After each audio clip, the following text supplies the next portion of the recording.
নিজের কোনো চাওয়া পাওয়া থাকতে নেই, শুধুমাত্র পরিবারকে হ্যাপি রাখার জন্যই নিজের দেশ ছেড়ে অন্য দেশে পাড়ি জমাতে হয়। হ্যাঁ, এটাই প্রবাস। পরিবারের সচলতা ফিরিয়ে আনার জন্য হাড়ভাঙা পরিশ্রম করতে হয়, তাও এমন একটা জায়গায় যেখানে ভাই বোন, মা বাবা, আত্মীয় স্বজন কোনো মানুষ থাকে না। অসুস্থ হলেও দেখার মতো কেউ নেই। নিজের যত্নটা একান্তই নিজের। এরপরেও সময় মতো পরিবারে টাকা দিতে না পারলে কত কথাই না শুনতে হয়।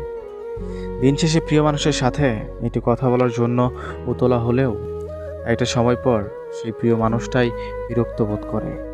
এমন অনেক মানুষ আছে যারা সময় মতো দেশে ফিরতে না পারার কারণে তার প্রিয় মানুষটিকে হারিয়েছে, অন্যের হয়ে যেতে দেখেছে। এই কষ্টগুলোও তার একান্তই নিজের, শেয়ার করার মতো কোনো মানুষ পায় না। এরপরেও মাসের শেষে তাকে বলা হবে, এই মাসে একটু বেশি করে টাকা পাঠাতে পারবি।